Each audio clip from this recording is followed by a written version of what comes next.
Hey crew, welcome back to another episode of the Skippy Report. It's been a while, been very busy over the summer, and as you guys know, I'm retired, and retired people sometimes go, how the hell did I work and do all the stuff that I do these days? Anyways, on this episode, we have Ivan Moen, and I discovered him through Instagram. He has a podcast called Ski Heroes. Now, you listeners know that I interview a lot of different people, but there's a skiing slant to it. So Ivan is Norwegian descent, living in the ski capital of the world, according to him, which is Houston, Texas, in America. And we have a lot in common, primarily Telemark Skiing, but this episode is about his life and how he got his podcast started and growing up primarily skiing Nordic style, telemark, and ski jumping. Make yourself comfortable, grab a beverage, and enjoy this episode. I don't know. I have my beverage here, drinking Guinness tonight. Right on. Shiner Bock, the Texas brew. So, how did a Norwegian skier end up in Houston? Yeah, it's a good question. No, I think it's a long story. I'll try to do the short version of it, but I was back in high school. I was a foreign exchange student in the United States. I ended up in a small town in northwest Arkansas, of all places, and stayed with a wonderful family. I had a really good time, and by the time I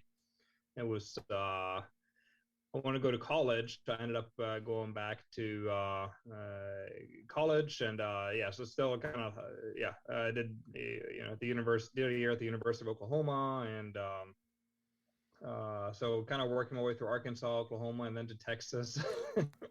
Cool. So working oil and gas, which not the best place, and I think we're melting our glaciers and making our winters shorter. But working oil and gas, so Houston became a good place. So yeah, I went back to Norway after college for a couple of years, and then moved here in 2008 to Houston. So I've been 14 years in Houston. Cool. As you call it, the ski capital of the world. I like that in your podcast. Ivan is got a podcast called Heroes of Skiing.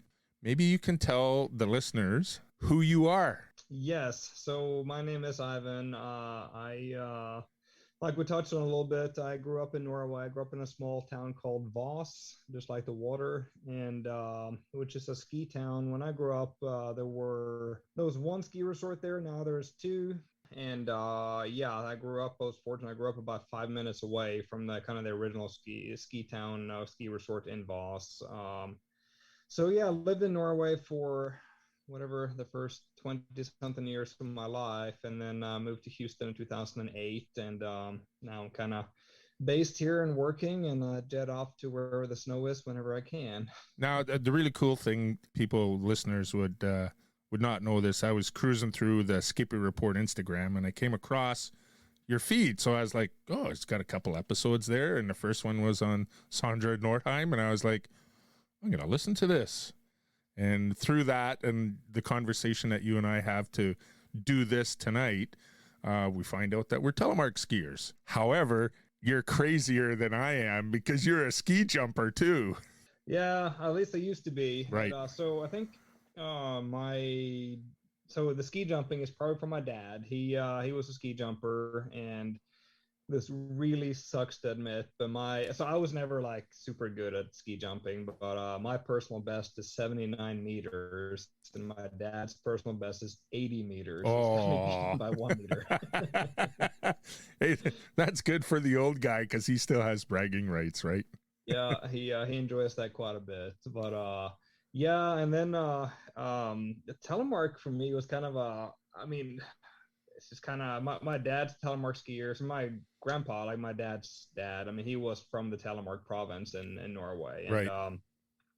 My dad obviously learned the Telemark turn when he was quite young. And I think it was the winter of 86, 87 when I really got into skiing, when I was 4 years old. And that's when I learned the Telemark turn. My dad taught me that. I think I still remember the first time I did the turn, I did it the wrong way. So all right. put one foot in front and turn the wrong way. And my dad's like, no, it's the other way. It's okay. I still remember that. And but it's like, yeah, so it's kind of like what I grew up on. It was kind of like, I guess we'd call them cross country skis today, with like a flimsy kind of clip toe binding, and yeah, like leather boots, leather shoes, ski boots, and that's kind of what I grew up with. And I think my dad was kind of a pet peeve for him was that I had to learn how to ski on kind of, he called it normal skis, sort of kind of cross country skis, before he would buy alpine skis for me. Right. So I think it was probably 7 or so before I finally got alpine skis. And I skied on that for a couple of years, but I think with the ski jumping, we have a loose heel, and I was kind of, yeah, for me, it was kind of kept going back to telemark. So that's kind of where that whole thing started. Right. You know what? We have a similar background. I grew up outdoors in Quebec, and we're cross-country skiers. In 1977, my dad decided to move to Ontario, and we get here, and they don't have winter. And I was like, Dad, I think you made a mistake. Like, there's no snow here. And nobody was cross-country skiing. Like, back in the day, so we moved here in 77, so I cross-country skied. Maybe I started when I was 8 years old, so that would have been maybe 1972.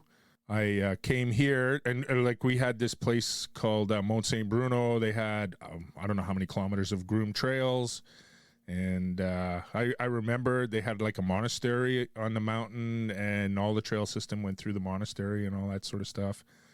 And we come to Ontario, and it's like, what's cross-country skiing? And I would have to go out into the fields, and I remember being 16 years old, going out into the conservation areas and grooming my own trails and skiing that way. So it hasn't been, maybe 25 years, 30 years that cross-country skiing has caught on here in Ontario. So, and then I never was really an alpine skier. I played basketball in university, and I didn't want to get hurt because I knew I wasn't going to school on my academics. So I had to save my body. So I didn't get into skiing until, like, down alpine skiing, until I was an adult. Yeah. And then introduced to Telemark Skiing, and have never looked back. It's a good place to be. Yeah. And you know what? I never had the opportunity to ski on with leather boots and straight skis prior to all the modern technology. So that's one thing I made sure I got. I have several pairs of straight skis and a pair of leather boots, and I go out, and I've learned how to ski on those. I used to even give lessons on those because I'm an instructor. And I had this one fella, and he'd always skied on leather boots and straight skis, and he had never tried the modern equipment. So I gave him a lesson, and then he says, for my second lesson, can we do it on leather boots and straight skis? And I was like, yeah, as long as I can bring mine. He goes, you have them? So, but it was funny, how they say ski instructors aren't supposed to fall. So I had taught a lesson on modern equipment, and then 10 minutes later, I was in leather boots and straight skis. And it's like, right, I fall down. It's like, that's right. You can't do that with this stuff. You just have to smoosh the turn. It is a whole different sport. I did not get, so I was on leathers until 2005. Wow. So I remember in the 90s when like kind of like the plastic boots and the kind of the shaped skis and all that stuff started coming into Telemark. And being a Norwegian, of course, we're against any innovation in skiing. So it's like, no, that's not the proper thing. And but I remember kind of into the in the 90s, like especially the late 90s, because also snowboarding was really big at that point. And right. Going into it was kind of when powder skiing, at least back home, became really big. And I would go by, with some of my friends that were alpine skiing or snowboarding, and I would be kind of waist deep in powder trying to make any kind of turns on my 2 meter, skinny straight skis and stuff. And it was kind of got to a point where it was still fun, but it wouldn't. Yeah, I kind of I looked around, was like, you guys having more fun than I am, and I don't know why I stuck with it for so long. But yeah, and I think it was right before Christmas of '05, so kind of the very end of that year, I bought my first pair of plastic boots, and it was like in the shaped skis, and it was a a whole different thing. And I kind of obviously never looked back. I've tried, I think, just once or twice since then. I've tried to go back on the leather stuff, and I just can't do it anymore. And I It's can't believe I torture, used right? to, yeah, like, as a kid, I could jump, 20 meters on that stuff and would do some, I think looking back, it would still probably qualify as fairly crazy stuff, but there's just no way I can do that anymore. Yeah, it's a whole different sport. I know Josh Madsen at Free Heel Life, he always makes sure all the new guys at his shop in Utah, they have a day where everybody's got to get out on straight skis, leather boots, and yeah, it's pretty funny. Yeah. So maybe I'll just try it again. yeah, for sure, man. So how did you get into, or how did you come up with your podcast idea? Yeah, that's a good question too. I think I kind of been playing around with the idea for really over a year, maybe more. And I think I started on episode 1 about the one about Sandra Norheim. I started, gosh, that's probably a year ago when I kind of started on, trying to put something together, Right. and then just kind of never really got around to finishing it. Never really got around to a lot of that, but it's like kind of what I wanted. I mean, I think for a long time, I've always my whole life always loved good stories, and also loved skiing. I mean, I think growing up, we had one TV channel in Norway, and on Saturday and Sunday, I mean, it would start at about 9:30 to 10 o'clock in the morning, and it would go on until about 6 p.m. It would be nothing but skiing in the winter Right. on TV. So if I was not out skiing,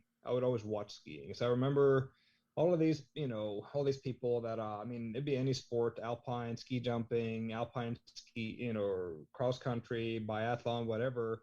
I remember the big stars of each year, and I always loved kind of learning about them and the stories about them. And so, yeah, so that kind of became the foundation of the podcast. And it was just kind of, yeah, for each episode, I want to talk about someone that has, I mean, basically, I mean, it's called Ski Heroes in the sense that, I want to be someone that has excelled at skiing or, had some sort of impact on skiing. And I want to tell their story, but also, it also ends up being kind of my version of their story, right? Or my perception of their story, because I don't want to just kind of regurgitate like a Wikipedia page. Right. And so, Yeah. So with that, it's like kind of probably what I realized during the first year when I was off and on working on episode number 1. But it's like, it's a fair amount of work that goes into it. But it's been a lot of fun. And so, so I've it's kind of kept going with it. Yeah, it's crazy how much learning has to go on. This year, when I was talking earlier about not having any teenagers in my house, my cousin approached me because his son wants to go to vet school and he lives out of province. So he's already graduated high school, grade 11 in Quebec, and he would go on to CEGEP, which is like junior college. But when he'd go to university, he'd have to pay out of province fees. So they approached us and say, hey, what would you think if Jordy came and lived with you? And I was like, oh, yeah, for sure, man. So we got it all set up. And so we'll see how this goes. But when I was talking with his mom and I was telling her about the podcast, she goes, man, you just like a still teacher, teaching and learning. I said, well, I don't really care about the teaching part. But for me, my podcast is a little selfish. It's about what I'm interested in. I'm forever learning, and it's really interesting sort of all the background information when you delve into it. If you want to do a good interview, you've got to prepare. And for the last little bit of my career, my administrators made me teach English. So I lived and promoted, doing all that research and writing and organizing. And then sometimes, like tonight, it's just organic. The only thing I know of you is your Instagram for your podcast and your podcast. So it's awesome to do this. I like the really organic ones too. Yeah, honestly, I was telling some of my friends I was doing this tonight, and it's like, oh, what are you going to talk about? I said, well, I'm going to drink beer and talk about telemark skiing. I mean, how difficult can it be? Well, you know what? You would fit in with my friend Jarl, and so Jarl Berg, he's of Norwegian descent, and he's a ski bum, and he lives in Eugene, Oregon. And when the pandemic happened and everybody's skiing ended, and my friends are all like, what are we going to do? We can't ski. We can't get together and drink beer afterwards. So we started doing it via the different interfaces on the internet. And when I posted a picture up, Jarl goes, "Hey, how do I get in on it?" So, he's in Oregon, the other guy's here in Ontario. And then eventually, we had Josh in Utah, Rick Hirsch in Colorado. We had Anthony Hunter out of Australia join in. So so we call it gear, beer, and anything weird. Nice, I like it. Yeah, and we listened to a couple of these episodes. What's that? I think I've listened to at least a couple of these. Yeah. I think the gear, beard, yeah. And so, I remember one of the first times we got together, this was before I actually started the podcast, and we were just talking, and we're talking about skiing. And then one of the guys, he's head greenskeeper at a golf course. And so somebody starts asking him about, okay, so how do I get rid of the weeds in my lawn? It's lots of fun. I like doing the learning section. Never, always a lifelong learner. Yeah, no, for sure. And I think, it's kind of thinking about it. It's on my end. There's so much work that goes into each episode that we do, but I'm working on episode 5 now. So just obviously it's still just kind of started, but it's I think already getting good ideas on the Halloween specials and Christmas specials and all these things. So it's I think I'll stick with it for a while. It's been a really fun hobby so far, and even though it's fairly time consuming. And yours is more like a historical sort of podcast, right? You're presenting the information that you learn. It's not like an interactive one like we have, correct?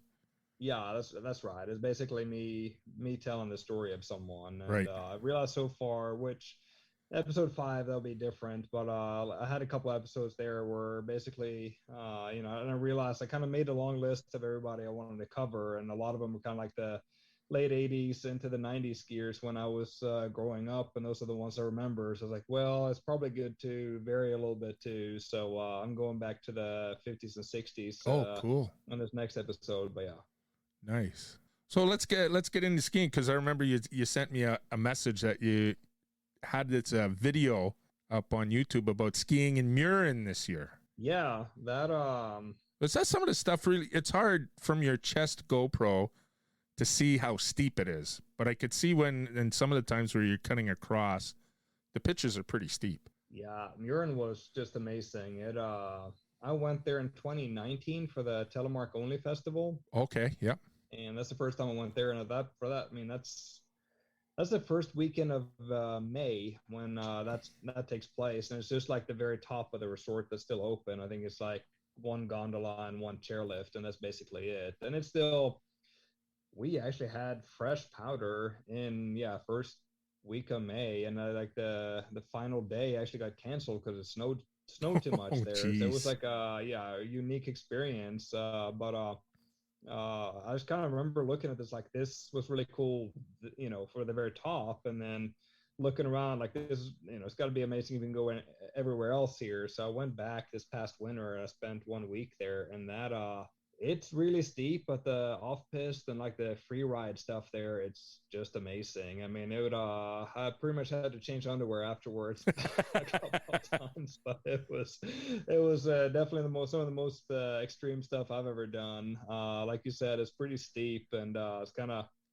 I look through the videos and the footage I have still, like it's I can kind of feel that, like it takes me back. Like I can feel the fear I had going down some of those slopes. But I'm going back next winter. That's are you nice?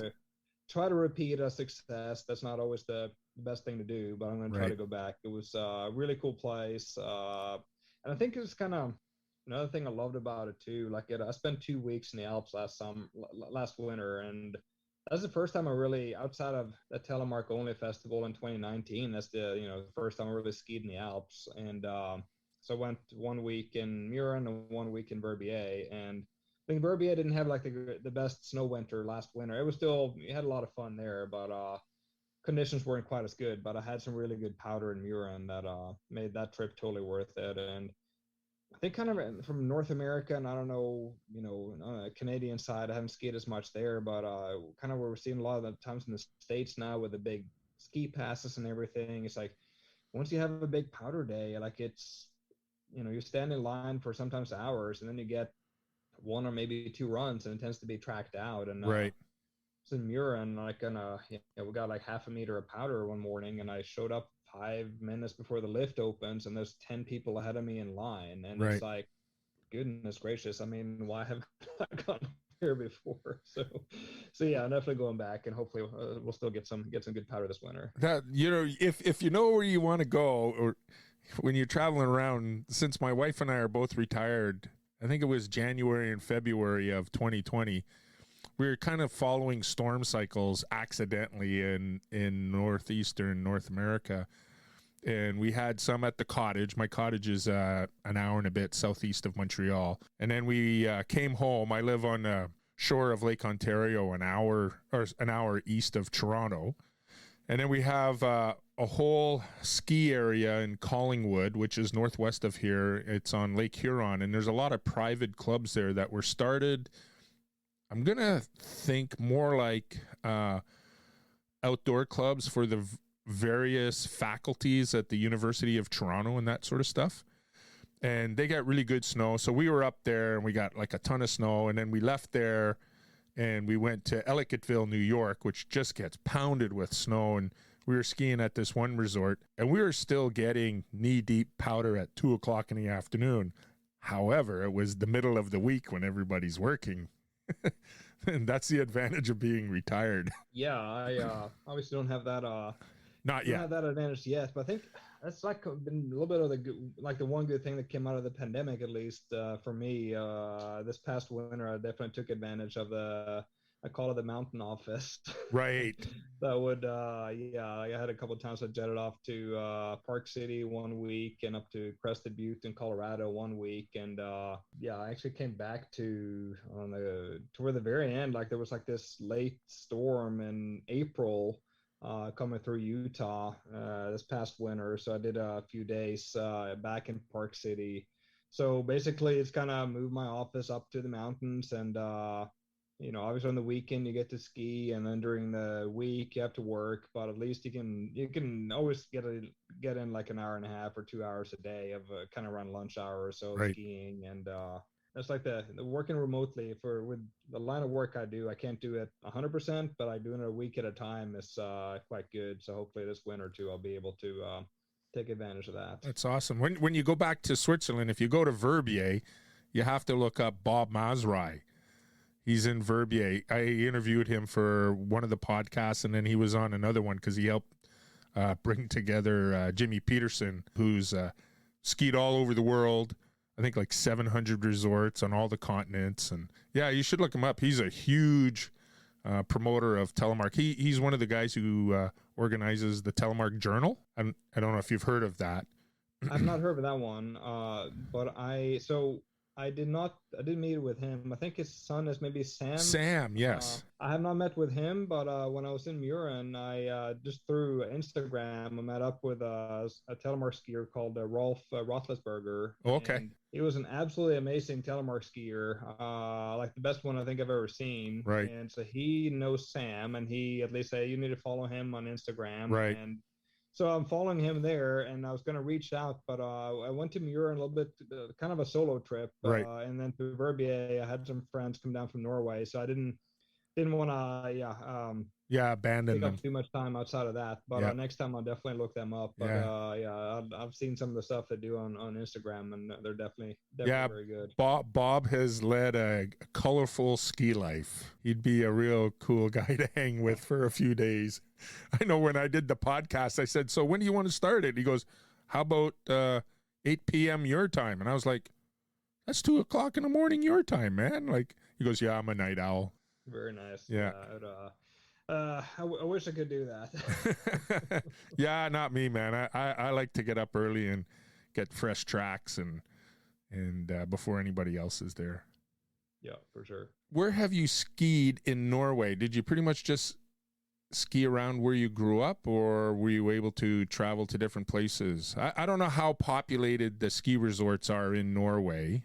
I know the cross-country skiing is insane because I've had several friends racing the World Cup, even like 30 years ago, and they would tell us about, people cross-country ski to the train. They take the train into work, cross-country skiing everywhere.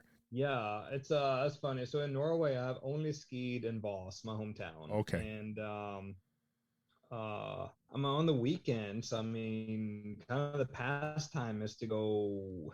I mean, we can call it cross country skiing. It's more like ski hiking. I mean, basically, Yep.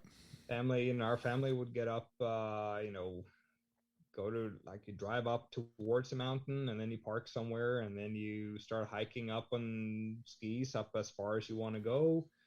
And kind of when we were younger, like it would typically be, for I don't know, 30, it felt like longer, but in reality, probably like 30 minutes before we got tired. Right. And then you just kind of set up camp, and our dad would bring a shovel, would make a jump, and would make bumps or whatever. And then you got a packed lunch and hot chocolate and oranges and these things. So just kind of sit there and hang out all day, and then at the end of it, to ski back down from however far you manage to hike up. Wow. Nice. And so that's kind of like the pastime on the weekends. That it's kind of I was quite old before I really got on a ski lift. I had farm fields outside of the house where I grew up, and that's where I learned to ski. So it was kind of like I said, my parents would take me and my brother on these. So yeah, go up, kind of hike up on the mountains as far as we wanted, and then once I got into yeah, doing a little bit more of kind of ski area kind of skiing. I mean, yeah, in Norway, I've only skied in the two ski resorts in Voss, and they're both quite good. It's not that I mean, I don't know why I haven't been anywhere else. It's just kind of, I guess, hadn't been a priority there. Like I've been, like in North America, I've been to some places, and yeah, I'm kind of working my way around the Alps now. Like I'm already, yeah, I'm going back to Murin, obviously, this winter, but I'm trying to find somewhere in Austria to go to. So I love trying new places, but for whatever reason in Norway, I've skied one place. Now, do they have a lot But I've of done a lot of it. do they have a lot of ski resorts for alpine, like downhill ski resorts? Yeah, for sure. So there's a lot of ski resorts in Norway. They're typically not as big as certainly what we have in the U.S. or in the Alps. Right. So they're typically a little bit smaller ski areas. Uh, the one in Moss, for instance, I think has maybe like 10 lifts or something, and that's like a fairly large resort. I mean, it's not the largest, but it's a fairly large resort back home. And yeah, so I think it's like at like in the vertical typically. I mean, some of the in North America you have like 1,000 meter vertical. Some place in the Alps you have 1,500 meter plus vertical, Right. and I think Voss has maybe 800 meter, and that's pretty big. I mean, a lot of places in Norway I just have a few hundred meters of a vertical, Right. and so it yeah, like you definitely still have a lot of ski resorts, and I mean we tend to have some good World Cup skiers too, and in the Yeah. alpine skiing, side of it. But I think kind of the way, I mean, look at Austria, Switzerland, or some of those like alpine countries. I mean, they just have so many awesome skiers, and Norway is typically, I mean, it's been just a handful, like one or two that have been in, at the very, very top, and Right. they've been doing really good. But it's like kind of, and for whatever reason we've been able to keep it to where like once the one or two that have been really good retire, like another one or two have been Right. able to take over. Yep. But it's not like in Austria where you if one side 6 or 7 like up who could easily win. Yeah. It sounds like some of the resorts that we have around here. My sister skis. She has been skiing around where we live. Where my kids grew up, the resort has 300-foot vertical. I'll actually ski here in town. We'll have a snow day, and the buses are canceled, but the kids will know that I've been out at lunchtime skiing because they'll see my tracks. There's this one road, and the trees are spaced perfectly, so I use them as gates, and I figure eight them, and they'll come back the next day and go, "Hey, Mr. Woods, you were out skiing, weren't you?" And I was like, "Oh, yeah." So I remember my sister skiing like the Rockies, Europe mostly. And then when my girls were a little older, we were skiing around the cottage. And many of the mountains are maybe 2,500 feet high. Jay Peak is one of the higher ones at 4,000. And we were skiing, and she's like, wow, you guys ever good skiers and fast. And I always told her, it's like, doesn't matter where you ski, it's how much you ski. I think I was working full time one year and I still got almost 80, I think 79 days of skiing in. Oh wow. Yeah, Yeah. that's amazing. So, but it helped because, I want to ski. So we have a ski club at school, so I would run that. So, for about 10 weeks, once a week, we always took the kids out. So that counted as 10 days of skiing for me. Yeah, for sure. No, that's really cool. Yeah. Fortunate growing up, like I would very often cross country ski to school. Right. And there were these, and it's all developed now into housing and stuff. But when I went to that elementary school, there were these farm fields right by the school and had a pretty good incline. And I lived kind of on the way. The school was kind of the bottom of the valley. I lived kind of halfway up, and then if you go further up toward the mountain, that's where the ski resort is. And so I would, yeah, put on my cross country skis in the morning and just ski down to school, and then in between classes and certainly on the lunch break and stuff, we'll go up on the field and we'd have jumps and would have so like yes, sports back home. It's not like in the States and stuff where you have it's all organized through school, so it's kind of organized through community clubs, if you will. Right. But so we didn't have like school clubs or school teams, but we definitely, yeah, we just kind of did our little. We had some slalom runs, we had some ski jumps, we had everything. Just kind of we did it all on the cross country skis, and it's activities that you would do at lunch hour that people these days would like go, oh my gosh, you can't do that. Yeah, I don't think that would be some of the stuff we did. I don't think it'd be allowed.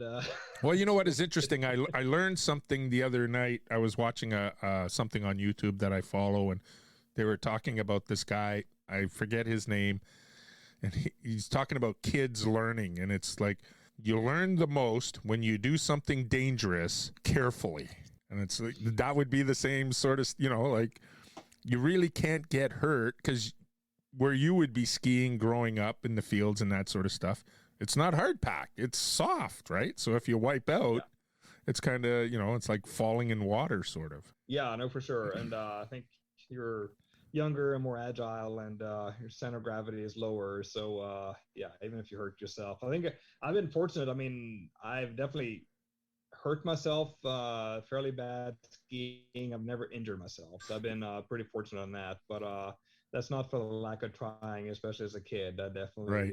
definitely so I have to tell you, I'm married to a woman whose last name is Murphy, and I don't know if you've heard of Murphy's Law. Oh yeah. So if there's something wooden near you, you need to touch it right now, because when people say shit like that around me, stuff goes sideways. I've had kids go at school. I said, you need to be careful because you're going to end up breaking your wrist or whatever. And they come back the next day and they're like on crutches and they're like, you know what you said, Mr. Woods? It really did happen. And I was like, I told you, you say stuff like that around me, it's going to go sideways. So yeah, you know what? My childhood was the same sort of thing. We were always in the bush playing.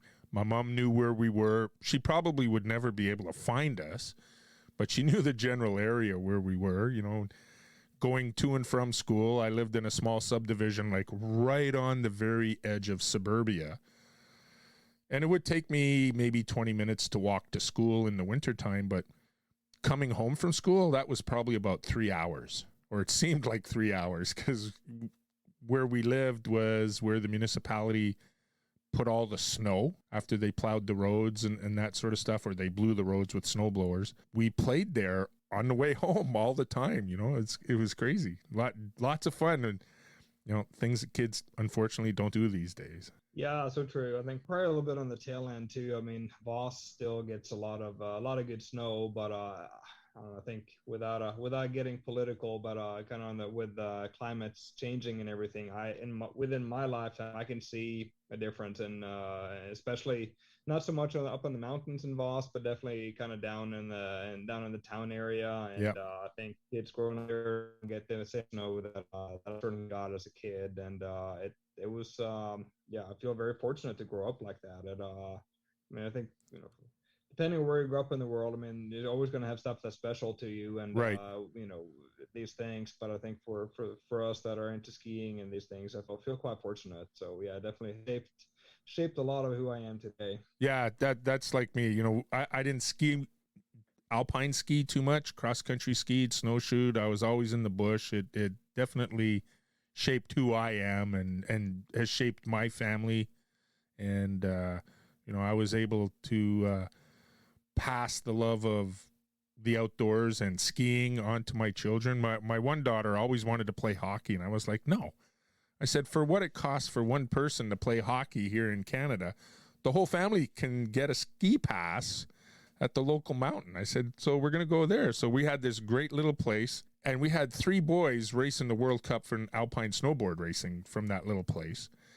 And it's a really great, safe place for children to learn how to navigate a mountain. For when they get older, they can feel confident in going to a much larger resort and skiing and that sort of stuff, and have a little more freedom. Yeah, no, sounds really cool. But, I have almost a romantic view of this, and before you guess you should as in a childhood. But I think obviously growing up, I had kids or I had friends that did alpine racing, and Right. that's an expensive sport today, and I think it always has been. And I remember like against little kids, but I remember like they would kind of tell me about the amount that their parents would spend every year on gear and travel and everything. And ski jumping that I did was very much of a budget sport, because I think it's like very much like the skis and the boots and the suit. I mean, it's kind of like you would sell a pair of skis for $50, and then you buy a new pair for $50, and it was kind of like in the secondhand market, everything. Right. Where every once in a while, like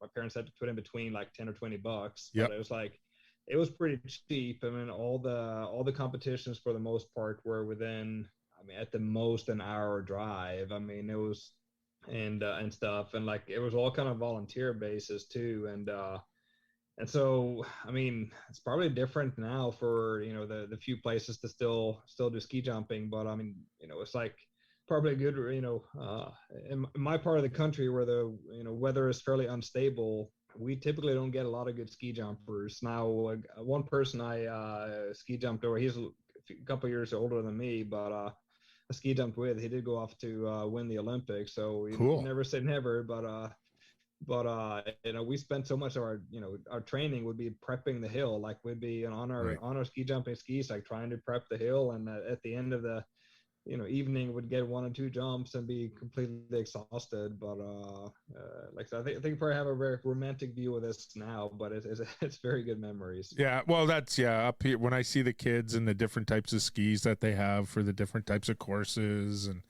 they're paying their coaches and that sort of stuff. It gets expensive. Thankfully, my one daughter, she did not want to do racing.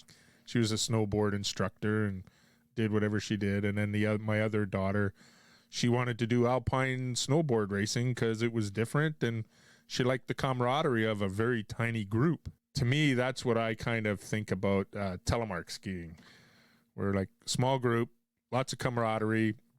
You meet a telemark skier on the mountain, and it's like, yeah, it's your brother, your sister from another mother or mister. Yeah, that's so true. And I think so. I don't know if it's ever been different in North America. That I don't know. I think I remember back to the kind of late 90s, early 2000s telemark heyday in Norway. And so you went to Australia, and you would have maybe 30, 40, 50% of the skiers would be telemark. Right. Like it was a really large percentage. And then you had a fair amount of snowboard, and then alpine skiing for like almost like a fairly small percentage for a while. Really? Wow. So it was like that just a handful of years. Like I think it was late 90s and definitely kind of early 2000s. And then that's kind of, I think, is kind of for me, since telemark is just kind of what I grew up with. For me, it was never the special thing. Like it was just kind of what you did. Right. And then it was super popular for a while. So at that point, it's like, like this is kind of what everyone does. And then popularity just took a nosedive at some point. I think I read an article here, it was last winter or last couple of years, where I mean the sale of telemark gear had plummeted like 90+%. Right. And that's kind of what we see. I don't know if it's ever been big in North America, but if you go to a Norwegian resort, like kind of make the joke. I feel like an old, like a blacksmith over the fireplace trying to keep the trade alive while the rest of the world has moved on, kind of thing. And yeah, so it's definitely a different thing now. And kind of like to your point, I mean, it's funny, like I'll go to a new mountain that I've never been to before, and even if I go by myself, I can get on Instagram or get on somewhere and just kind of we can look up some telemark skiers and you have a ski buddy for a day, and Yeah. I think that's quite unique. It's a really cool little community. It's a small community, but it's tight knit. I enjoy traveling all over the place. I remember one of the funniest times, I have 2 daughters. You always tell them, you have to be careful where you go, make sure you're in pairs, this, that, and the other thing. So I saw an invitation on Facebook to join the U.S. National Telemark team for training at Mount Snow in Vermont. So I contacted the person who put the invitation out there, and I said, can anybody come? She's like, yeah, sure. And I said, okay, cool. And so we kind of started this conversation, and so I got there, and my girls were like, where are you going, Dad? I was like, going to Mount Snow. Who are you staying with? I don't know, some lady. and they're like, that's not safe. And my wife goes, it's okay, girls. Your dad's a telemark skier. However, my wife has since become a telemark skier. Yeah, no, that is excellent. We were talking about how telemark skiing is shrinking and that sort of stuff. And the little secret that people don't know is when they see us skiing, they're like, doesn't that kill your knees? And it's like, no, we know that, right? It just kills our thighs. That's right. And I have a degree in phys ed, and who I used to instruct with, I think Holly, she's got a degree in kinesiology. And so we talked about how telemark skiing is much more dynamic than alpine skiing and how it builds a stronger knee.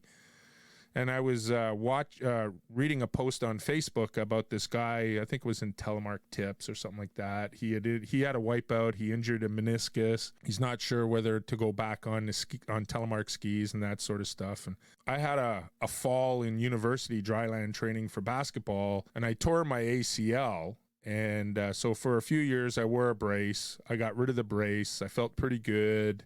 I have since really injured my knee, but I've been gently nursing it back to health. And I went to see my new sports medicine doctor. And as he's testing my knee and stuff, I'm telling him about the injury and stuff. And he says to me, well, I hate to tell you this, but you really don't have an ACL in that right knee. I was like, really?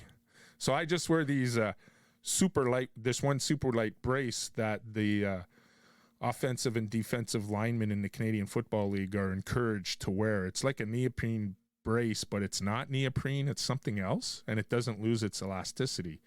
So I slide that underneath my POC knee pads, and I'm good to ski, and I don't have an ACL. Like, I don't have a problem. So, if these old guys, maybe my age and older, who are alpine skiers who've got worn out knees who can't ski, maybe they should take up telemark skiing. That's probably true. Yeah, that's funny you say like that. Telemark kind of being I think the recruiting into telemark is not super good because I just turned 40 here last week, and the one thing, a great thing I can say about telemark, I still feel like a youngster. Right. Okay. So then I'm middle aged at 50, almost 59. I think it's great because I'll go up on a mountain, meet. I think it's Park City last winter, and somebody like 64 or something. He said he's still great shape and telemark skiing, and I was like, yeah, gosh, I got a lot of years left of this. Like that's great. I feel good about it. You have a lot, because Taylor Johnson, who works at Freehill Life, he's the shop manager. His grandfather, I think, is 90, and he still telemark skis.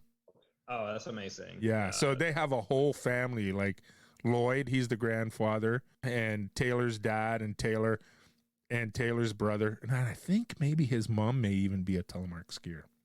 Yeah, so the whole family telemark skis. It's pretty cool. Yeah, no, it's super. Yeah, so that makes me feel good. I think when I was younger, like kind of late 20s or something, I was like, yeah, maybe I have 5 or 10 years left of this, and then now I feel like, yeah, I'm in honestly better shape now than what I was back then. Nice. So this keeps going. Will be I know, great. and my wife, Telemark Skiing, has extended her ski career because she has a fused spine, and she finds Telemark Skiing much easier on her body. Now, she skis on Telemark equipment, but she's not always doing Telemark turns. She does them whenever she feels like, right? And whenever she wants to do alpine turns, she does alpine turns.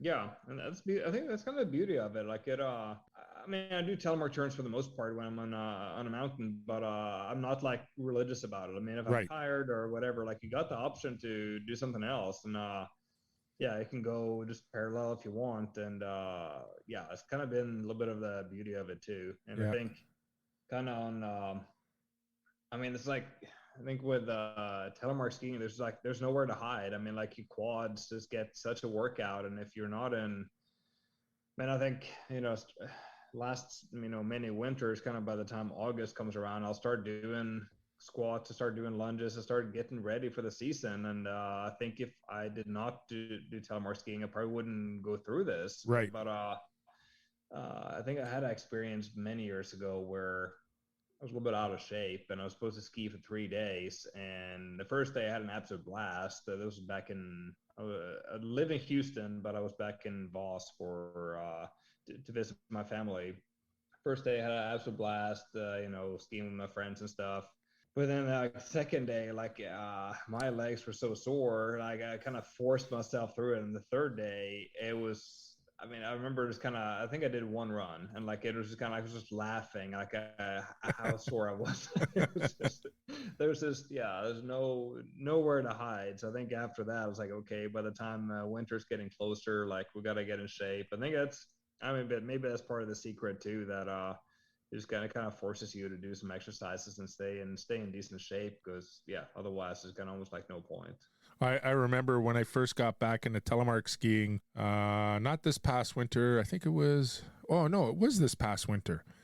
So I hadn't skied since March of 2020, and I usually ski a fair amount. And so what we did, we ski at this small, it's not a mom and pop mountain anymore, but it used to be.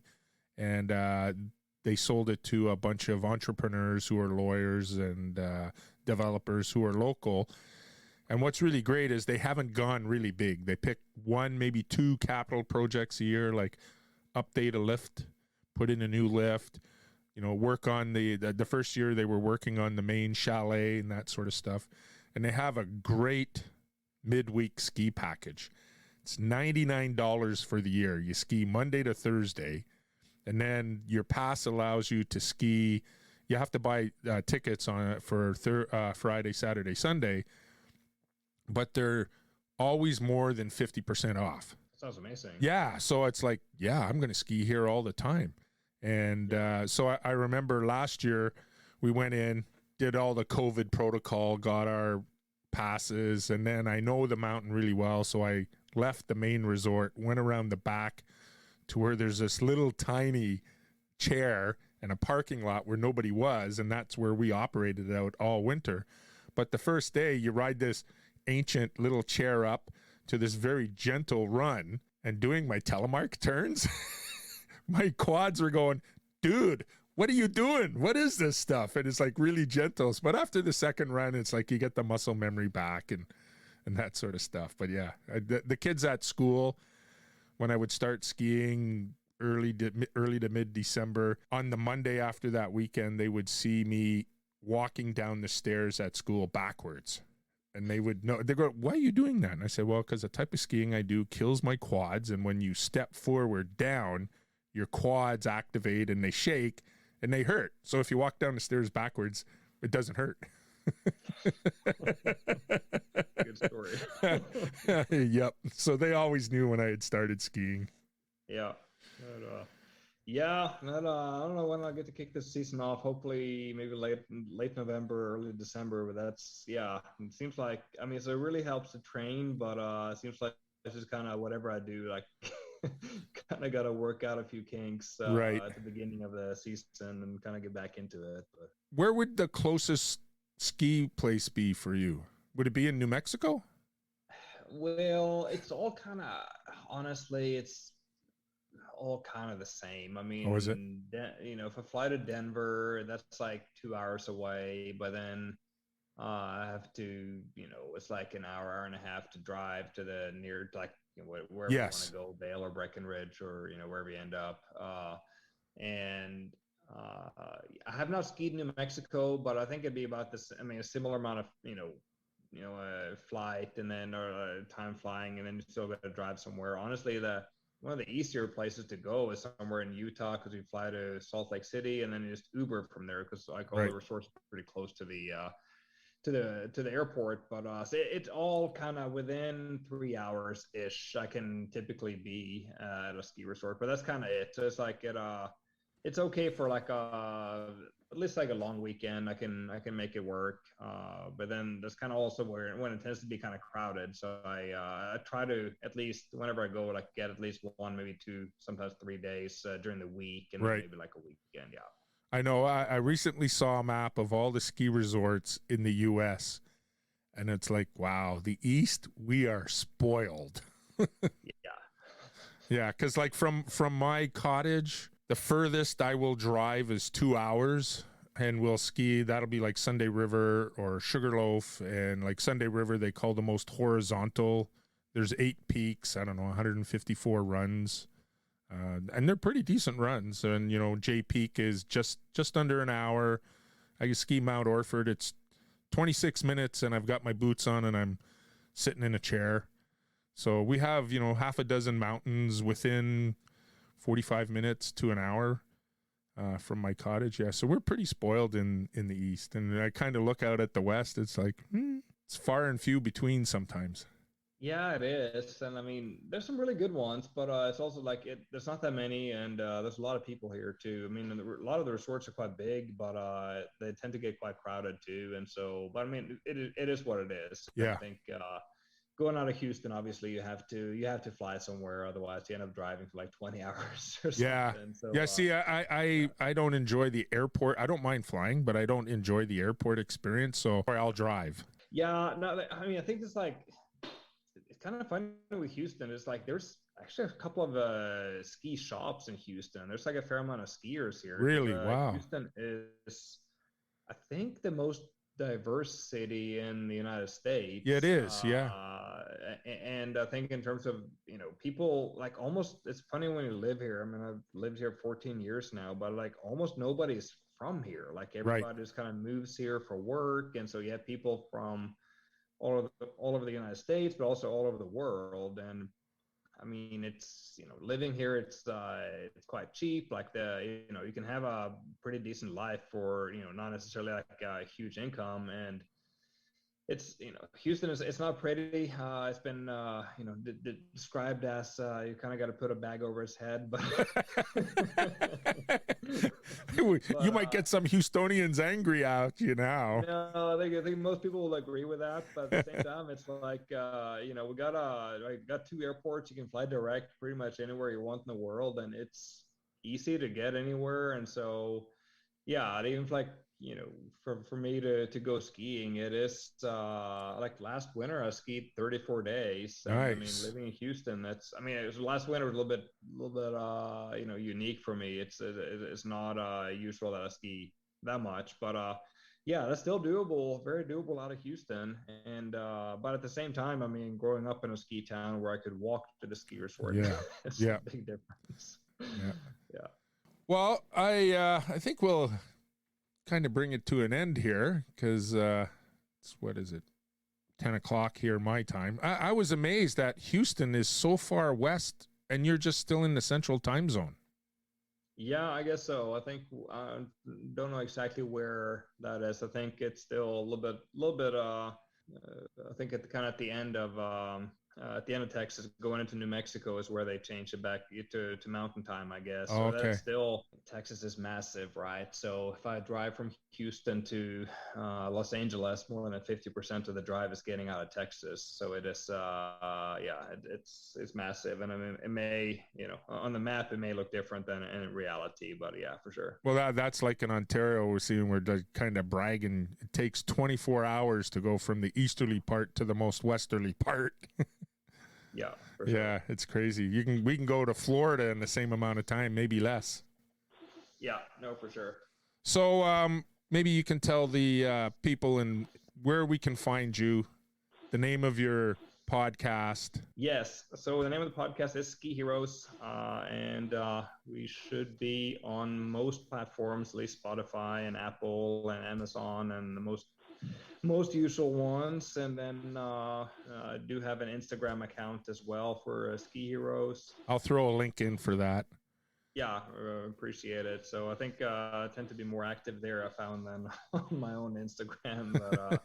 But yeah, so and I try to, I don't know, so far, like I said, we're on episode 5 coming out hopefully this weekend. So far it's been like every 2 weeks. It's kind of been the frequency, and we'll see if we can keep that up or whatever. But yeah, so that's kind of it. And like I said, maybe each episode trying to keep it to roughly 30 minutes, give or take, and then trying to hopefully highlight an interesting story about a skier.